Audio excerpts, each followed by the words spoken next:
Senhor, fazei-me instrumento de vossa paz.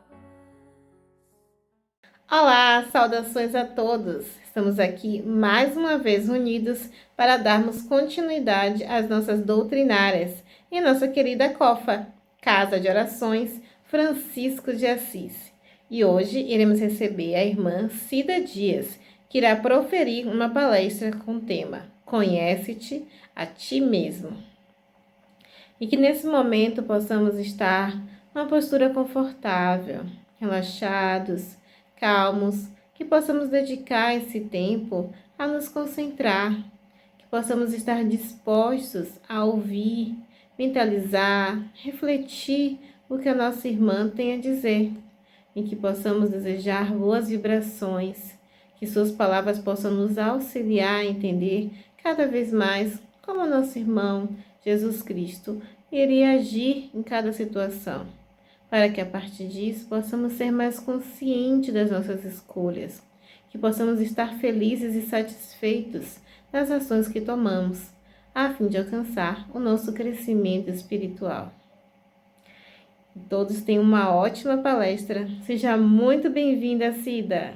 Muito boa noite a todos e a todas. Nós agradecemos o convite à família COFA, a Casa de Oração Francisco de Assis, por nos trazer a possibilidade desse encontro nessa noite. E deixo aqui, desde já, um abraço de toda a família Cetrasc, uma casa espírita co-irmã que fica lá no IAPI, do qual eu sou trabalhadora. Então, saudando a todos vocês, eu agradeço essa oportunidade porque o tema ele é algo muito interessante e fala de um assunto de suma importância, que é conhecer a si mesmo. E esse tema ele vem sendo transmitido aos homens por filósofos, pensadores, muito antes da vinda do Cristo Jesus.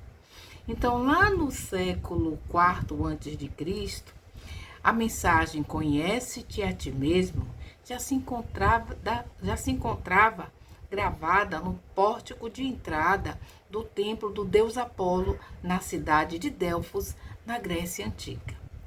Então, esse nosso humilde trabalho tem por objetivo demonstrar a necessidade de nos conhecermos para compreender os problemas que nos cercam. Sabemos que nós passamos por situações, por sofrimentos diversos, somos chamados todos indistintamente a vivenciar as nossas provas e expiações, e no bojo dessa situação, a gente sabe que no processo da dor, nas nossas dificuldades, a gente fica se debatendo, procurando encontrar a causa real desses problemas, e no geral, é característica da personalidade do ser humano muito buscar encontrar a culpa ou colocar a responsabilidade em alguém. Nosso, E geralmente a gente coloca essa responsabilidade nos ombros de quem convive com a gente. Então, ou é o marido que reclama de que a esposa age com ele friamente, e a esposa diz que o marido não dialoga, não se comunica com ele. Às vezes, quando a relação é entre pais e filhos, os pais reclamam de que os filhos são rebeldes, e alguns deles a gente sabe que às vezes no processo da adolescência, por todo o processo hormonal, às vezes acontece, mas também os filhos reclamam, que dizem que não são compreendidos pelos pais. Às vezes o pai, na sua larga experiência e com a extrema vontade de dar conta da administração desse processo, da maternidade ou da paternidade, buscam, às vezes de uma forma um tanto quanto mais rigorosa, educar. E a gente sabe que a educação não é fácil, mas ainda assim a gente tem essa dificuldade. A gente também vai se deparar com situações para quem trabalha com relação ao o empregador que diz que o seu colaborador, o seu funcionário está fazendo corpo mole, não trabalha muito e toma culpa do funcionário.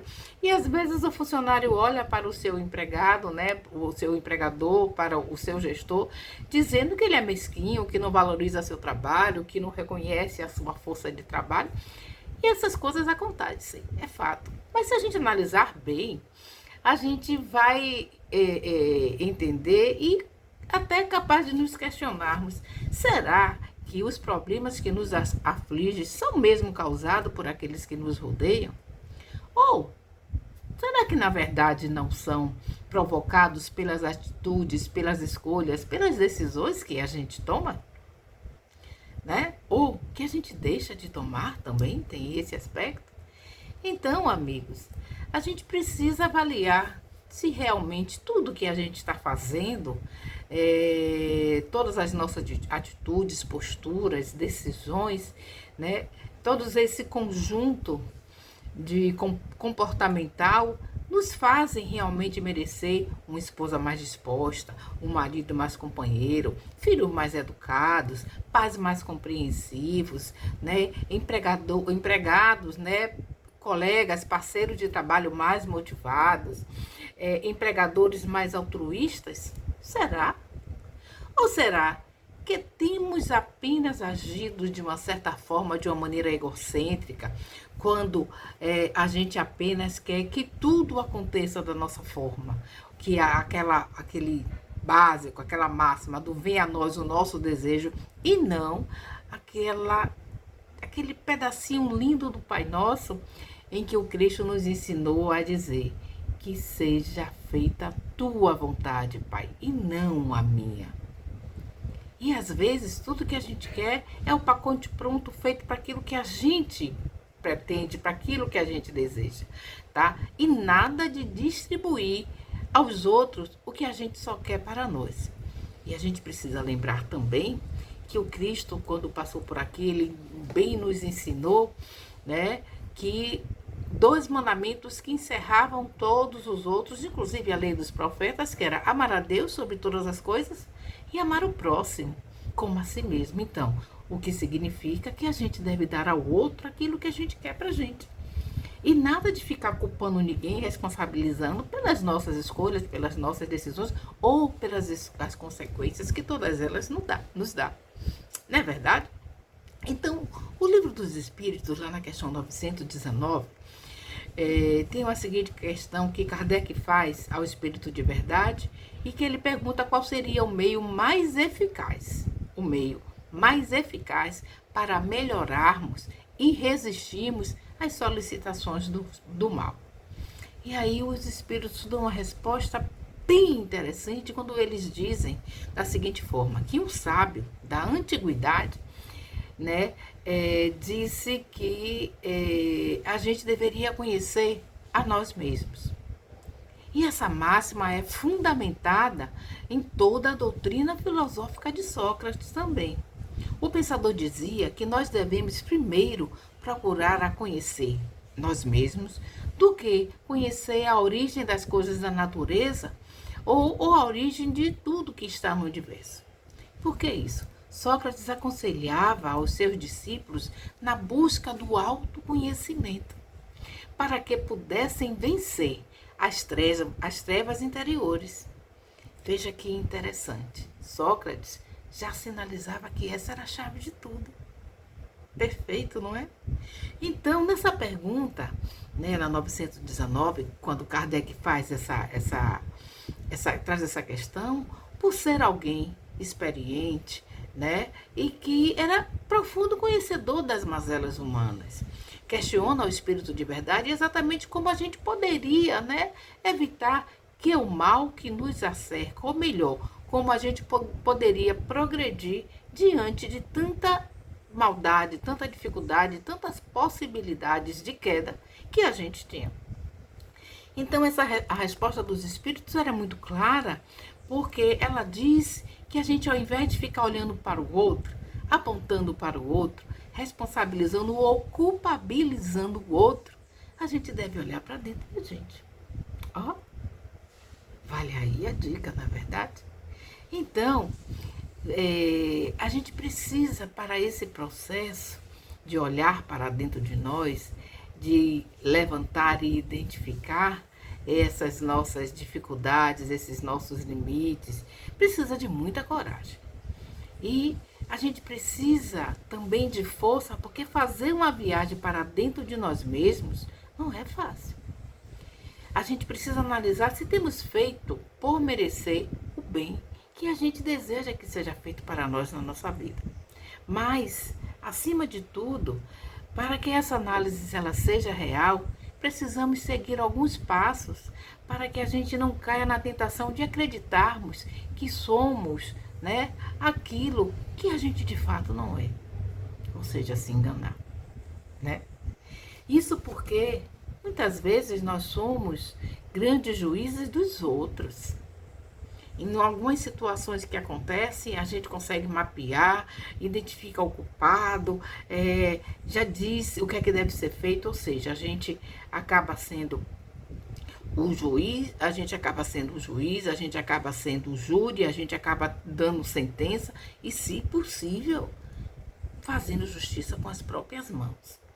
E aí a gente precisa exatamente identificar que nós devemos ser juízes primeiramente de nós, avaliando as nossas situações, identificando as nossas falhas, trabalhando as nossas mazelas, né, sem ficar encobertando, né, às vezes de uma forma consciente ou inconscientemente, as imperfeições que existem em nós e que contribuem para a existência de nossas dificuldades. Eu vou trazer um exemplo aqui bem interessante, porque o Espiritismo ele reforça com veemência a importância do autoconhecimento, de saber quem realmente somos, de conhecer as nossas dificuldades, né? De tirar a máscara que muitas vezes usamos de forma inconsciente, de forma consciente, mas que a gente não fique querendo, como diz, né, no popular, tapar o sol com a peneira. Lembra daquela máxima do argueiro e da trave no olho, que a gente está querendo tirar a trave no olho do irmão e não consegue ver a trave que está no nosso? É bem por aí. Então, amores, esse processo, ele primeiramente, ele nos chama a atenção e a importância de nos auto-iluminarmos. E a gente só consegue fazer isso quando a gente, de fato, se disponibiliza a trabalhar em nós, né? A melhorar a nós mesmos, a trabalhar exatamente aquilo que a gente acha que as pessoas não veem. Às vezes as pessoas veem, mas elas só não sinalizam. Ou quando sinalizam, isso gera um melindre, gera um aborrecimento, porque a gente às vezes não admite que alguém fale mal da gente. Isso acontece, não é verdade? Então, que a gente possa fazer ou trazer para dentro da gente, transportando a essência desses ensinamentos para os dias atuais, a gente deve se perguntar, de maneira sincera, de maneira responsável, de maneira coerente, será que eu estou buscando de fato me conhecer? Será que eu estou utilizando o autoconhecimento como meta para atingir o meu crescimento ou a minha evolução espiritual? Fica aí a pergunta, né? Então, amores, para que a gente possa evoluir espiritualmente, é importante que a gente identifique em nós as virtudes que a gente tem, mas também, né, que a gente possa também identificar os defeitos, aquelas situações que a gente precisa ter coragem para trabalhar. Dessa maneira, a gente faz um trabalho, né, de pesquisa, de levantamento, objetivando aprimorar, potencializar as nossas virtudes, balanceando com os nossos defeitos, porque todos nós temos, porque somos imperfeitos. E essas nossas más tendências que existem em nós, que a gente possa trabalhar para eliminar elas gradativamente. O autoconhecimento é um processo de libertação, pois ele nos permite conhecer realmente quem somos. Assim, lá na questão 919A, ainda dentro desse aspecto da perfeição moral, Kardec também faz um outro questionamento para os espíritos bem importante, que aí ele pergunta o seguinte: na prática, como proceder para o conhecimento de si mesmo? Isso está lá no Livro dos Espíritos e a gente vai trazer aqui, né, uma prática, né, a gente vai dar um spoiler, como dizem, né, os mais novos, a prática que era realizada por Santo Agostinho de uma forma bem assertiva, que sugere, né, um exercício que ele fazia enquanto encarnado aqui na Terra. E o que é que ele fazia? Ele nos diz que devemos refletir diariamente sobre as nossas atitudes. No final do dia, quando você vai deitar para dormir, avaliar aquilo que você falou, avaliar os sentimentos que você teve, avaliar as ações realizadas, sejam eles positivos ou negativos. E dessa forma, ele nos conta que diariamente, no final do dia, ele interrogava a sua consciência e perguntava a si mesmo, né, se não faltara com algum dever. Se teria dado motivos para alguém dele se queixar. E ele afirma que assim agindo, ele foi descobrindo as mudanças interiores que ele necessitava realizar. Bem interessante, né? É fato que nós temos o livre-arbítrio para mudarmos quem somos, rever as nossas atitudes diárias, questionar a razão de agirmos de determinadas maneiras. Isso nos auxilia a compreender melhor a nossa personalidade. Ou seja, você fazer uma avaliação de si mesmo. Entender também a nossa consciência. Identificar nossos desejos, seus limites, perceber nossos erros, aceitá-los, repará-los de forma humilde. Não adianta se culpar, não adianta se penalizar, não adianta dizer que você é a pessoa pior do mundo. Não. O Cristo sabe que nós somos imperfeitos. Nos ajuda e nos aceita, porque Ele conhece essas nossas limitações. Então, nada de ficar se culpando, se deprimindo, se colocando na condição de algoz. Não. Eu estou no trabalho para me conhecer. Eu estou num processo para melhorar a nós mesmos. Eu estou num trabalho de me reformar interiormente.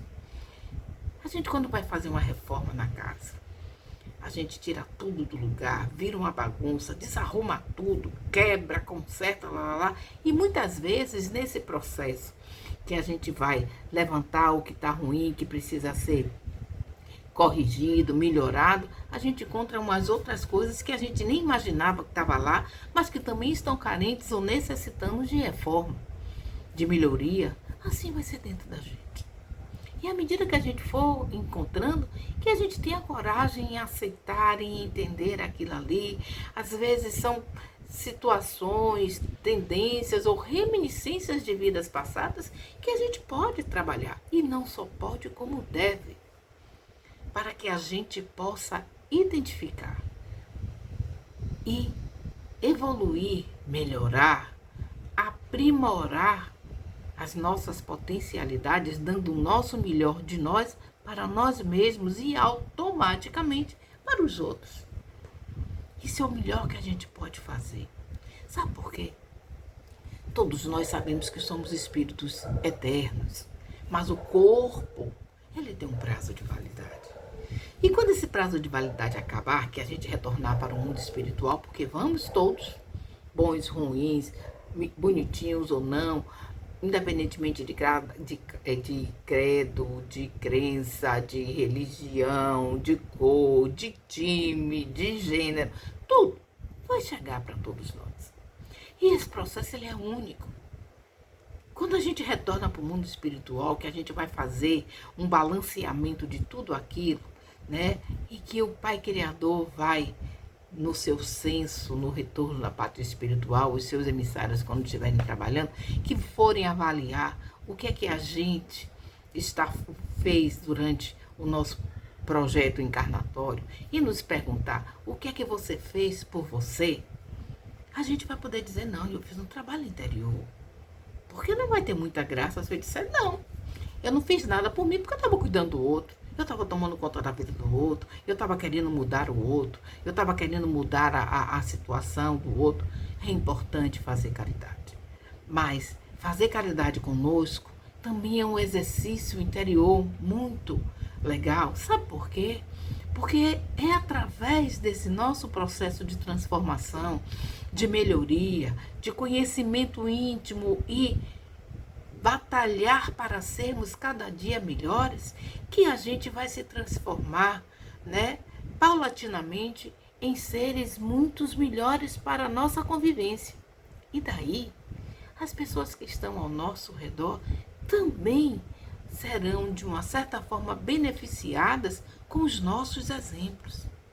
Diga-se de passagem, a caridade ela é muito importante, mas a caridade, o nosso exemplo para com, né, o nosso cuidado, a nossa forma de pensar, a nossa forma de agir, também vai ajudar as pessoas a quererem ser assim, a identificarem na gente situações, uma energia positiva, uma luz, e vão querer também melhorar. Então, quando a gente acha que não pode fazer nada, a gente pode ajudar com a caridade do nosso exemplo.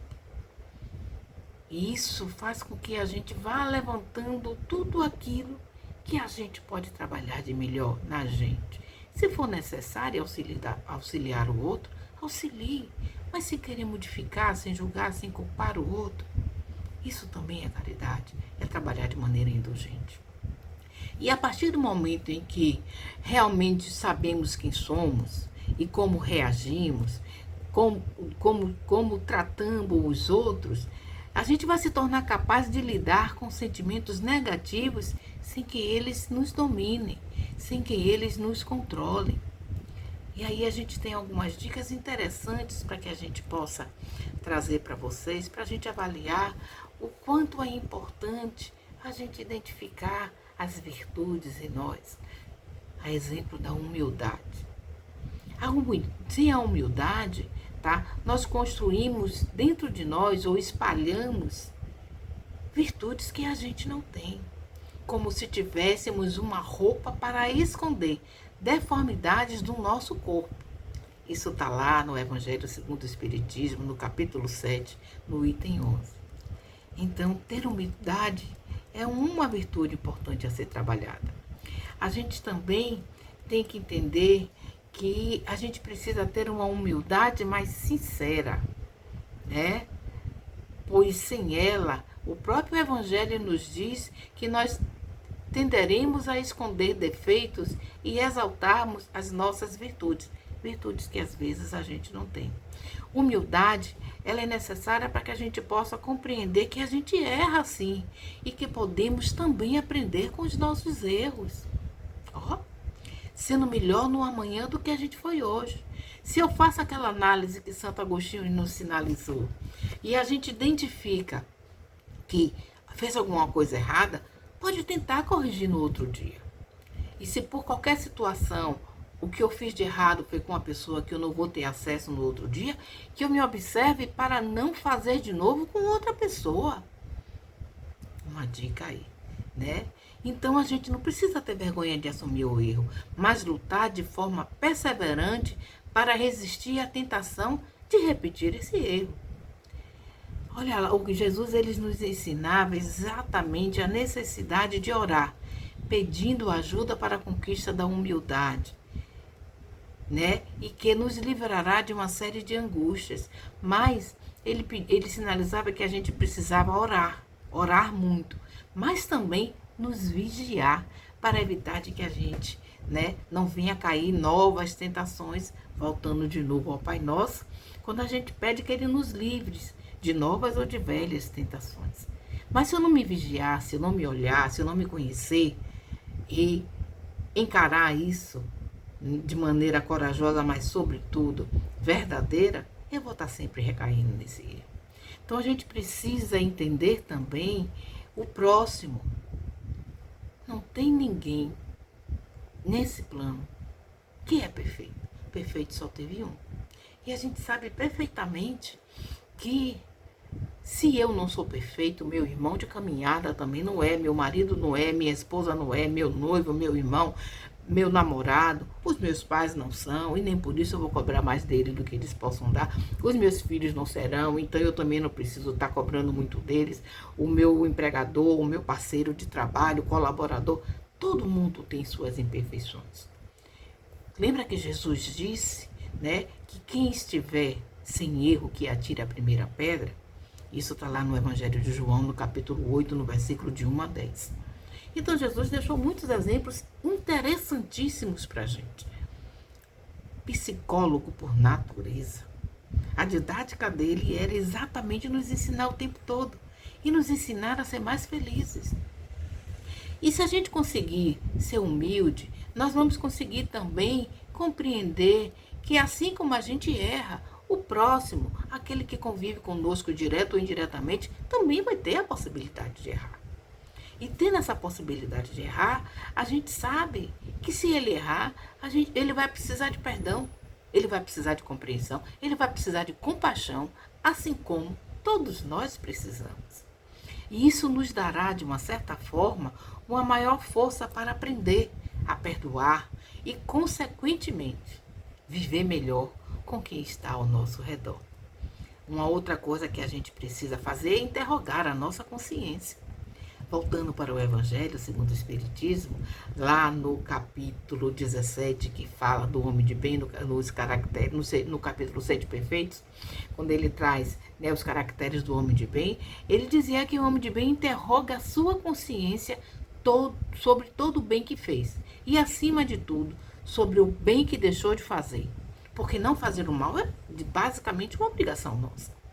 Então, interrogando a nossa consciência, fazendo esse mergulho íntimo, a gente vai ter essa resposta para tudo aquilo que a gente precisa, para que a gente não fique se debatendo nessas situações e sofrendo com isso. Quando a gente interroga a nossa consciência, a gente vai entender que, de fato, a gente só dá o que tem. E se eu trabalhar para me dar melhor, para colaborar melhor com o meu processo de transformação moral, que é conhecer a mim mesmo e, acima de tudo, à medida que eu for conhecendo, trabalhando em mim as possibilidades para me reformar, me transformar em ser melhor, eu vou, sim, alcançar um resultado muito melhor. E eu acredito que seja muito isso que o COFA pretende, trabalhando esse processo da perfeição moral, é chamar a atenção da gente para que a gente possa alcançar, ainda nessa jornada, enquanto a gente tem tempo, nessa encarnação que ela é extremamente importante para todos nós, porque estamos em tempos de transição para o mundo de regeneração. Só entendendo, conhecendo, mergulhando dentro de nós, é que a gente vai identificar os nossos erros e trabalhar dentro de nós, né, nesse nosso mergulho, tudo aquilo que a gente ainda pode melhorar para alcançarmos, né, o nosso processo, que é meta de evolução espiritual e de sermos felizes, que é para isso que o Cristo nos possibilita novas oportunidades, de melhorarmos, de conhecermos a nós mesmos, de evoluirmos para alcançarmos a verdadeira felicidade. Então, à medida que a gente for fazendo esse mergulho, conhecendo a nós mesmos, trabalhando com humildade, a compreensão do próximo, a gente deve fazer essa análise sincera sobre a nossa consciência e verificar se fomos úteis em todos os momentos que tivemos a oportunidade de sermos úteis. Se temos condições, na medida do possível, à noite, quando a gente colocar a cabeça no nosso travesseiro, que é um companheiro também muito bom, que a gente possa analisar, fazer esse balanço do nosso dia, ciente que as nossas responsabilidades com o nosso companheiro, com a nossa esposa, com os nossos pais, com os nossos filhos, com os nossos colegas de trabalho, com os nossos empregadores, com o nosso vizinho na nossa área social, com os nossos amigos, se todas elas que a gente podia fazer, se elas foram cumpridas a contento, né? E se não foram, que a gente analise o que é que a gente pode fazer para melhorar isso no dia seguinte. Esse é o momento da gente refletir sobre a nossa vida, de compreender quantos sofrimentos e decepções a gente poderia ter evitado se tivéssemos agido com cuidado, com humildade, com perdão, com a verdadeira análise, né, das nossas posturas, dos nossos pensamentos, das nossas palavras, principalmente as nossas palavras, porque a gente sabe que uma palavra proferida é que nem uma folha em branco depois que você amassa. você pode até pedir perdão, mas a palavra proferida, a ofensa, né, o desencanto lançado, nunca mais volta. Então, se você pegar uma folha de papel ofício e amassar, tente desamassar ela, passe ferro, faça o que for. Ela não volta a ser lisinha como antes. Que a gente pense nesse exemplo para as nossas atitudes, para as nossas palavras também. Então, quando a gente faz isso, a gente percebe exatamente de que a gente pode trabalhar o nosso íntimo e a gente pode, sim, não só pode, como deve, trabalhar a nós mesmos para sermos melhores. Lembra daquela máxima que Jesus nos ensinou também, quando ele fala lá no capítulo de Mateus, no capítulo 18, ao versículo 1 a 5, se não me engano, quando ele diz exatamente sobre o reino de Deus e faz a comparação desse reino a uma criança no processo da inocência, no processo da sinceridade, no processo da meiguice, do cuidado, né? Em que a gente pode trabalhar a nós para agirmos em alguns momentos com sinceridade, com cuidado, com clareza, com amorosidade, com a singeleza e a simplicidade de uma criança. Então, essa referência que a gente traz, ela traz para a gente exatamente essa necessidade da gente encontrar talvez um exemplo, né, uma imagem do que eu quero me tornar, não de maneira superficial, mas de uma maneira reta, sincera, para que eu possa exatamente encontrar a receita, não receita de bolo ou um pacote pronto, porque cada ceia é singular, mas uma receita de como posso trabalhar em mim as melhores virtudes, né? Sempre disposto a aprender acerca de mim de uma forma atenta, constante, que eu possa identificar motivos para perdoar mais, para compreender melhor, para conviver melhor e dessa maneira conseguir assim, quem sabe, também auxiliar aos outros que estão ao nosso caminho. O Mestre Jesus espera exatamente que a gente tire esse caminho do bem, do amor, da humildade, da caridade, da responsabilidade, porque só assim estaremos preparados para vivenciar um mundo melhor, um mundo regenerado, que é o que a gente espera. Então, dessa maneira, a gente vai, aos poucos, né, sendo capazes de fazer essa reforma íntima tão necessária na gente. Um processo que consiste em olhar não para o outro, mas para si, né? Olhar para si mesmo e mudar de dentro para fora, não de fora para dentro. Mudar na aparência para agradar o outro não tem fundamento, não tem raiz. A gente só cria raiz das nossas mudanças, né? Essas raízes, elas só estarão estabelecidas e verdadeiramente darão bons frutos se ela acontecer de dentro para fora. Lembre de uma plantinha, de uma terra, né? Ela só vai crescer se a raiz dela estiver bem adubada, bem hidratada, mas ela não vai crescer fora do vaso, ela vai crescer dentro do vaso, ninguém vai estar vendo. Mas vai perceber quando a planta, quando a semente brotar, quando a flor aparecer, sinalizando que ali existe, né, algo bem adubado, bem cuidado. E assim vai ser com a gente. Pois a busca desse autoconhecimento, ele tem que ser o resultado da nossa firme vontade e não de mera intenção. Às vezes tem intenção, mas não ter vontade, não ter compromisso, não ter disciplina, não resolve muito, tá, amores? É necessário querer. E é preciso também decidir olhar para dentro de si. Não há um progresso possível sem a observação de nós mesmos. Não há, né, algo que seja fácil nesse processo. Ele vai exigir de nós disciplina, força de vontade e, acima de tudo, dedicação. Então, que o Mestre Jesus nos ampare. Quando tiver difícil nesse processo de mudança, peça ajuda ao seu anjo da guarda, ele está à disposição para fazer sempre o melhor por você. Se não conseguir sozinho, quem sabe, peça ajuda a um amigo que você saiba que é sincero, que vai estar sempre disposto a lhe ajudar, que vai estar sempre com esse olhar caridoso, né, sincero para com você. Alguém que gosta de você vai, sobretudo, lhe auxiliar nesse processo também. Então, eu desejo muito boa sorte para todos, um processo, né, de autoconhecimento, do conhecimento de si mesmo, feliz, agradável, responsável, com disciplina e com bons resultados. A gente só alcança o sucesso quando a gente estabelece todo dia fazer um pouco para atingir a nossa meta. Sucesso não é algo que a gente conquista no dia, né? E a gente acha que ter conquista no dia rápido é porque eu tenho boa sorte. Não. A gente vai conseguir isso se trabalharmos com vontade, se estabelecermos uma parceria com o Criador, porque nunca vai ser só sorte pura, vai ser sempre Deus. E quando a gente quer fazer algo que é para o bem, Ele nos abençoa, Ele nos estimula, Ele nos providencia, né, as ferramentas e às vezes também Ele nos coloca no nosso caminho as pessoas certas para nos ajudarem a alcançar esses objetivos. Desejo a vocês um conhecimento de si mesmo pleno, feliz, com resultados positivos. E os que não forem positivos, tenha paciência, persevere, tenha calma consigo mesmo. Compreenda que as escolhas feitas até aqui foi o melhor que você poderia ter feito. Mas hoje você pode fazer melhor.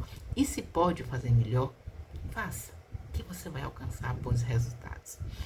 Retorno a nossa palavra para o nosso coordenador, para a nossa companheira. E agradeço mais uma vez, com votos de luz, de paz, de amorosidade no caminho de vocês. Que o Mestre Jesus nos abençoe, hoje e sempre. Gratidão a todos. Queremos agradecer por essa maravilhosa palestra. Muito obrigada, Cida. Muito obrigada também a todos que nos escutaram. E não esqueçam de curtir a nossa página e compartilhar essa palestra, para que ela alcance cada vez mais locais, cada vez mais pessoas que precisam ouvir essas palavras, refletir, analisar, seja até fonte, né, de inspiração, que as motivem a seguir, a entender mais sobre a sua existência, sobre as suas necessidades, sobre a sua importância. Afinal, não estamos aqui por acaso. Então, tenham todos uma ótima noite, uma ótima semana e até o nosso próximo encontro. Até lá!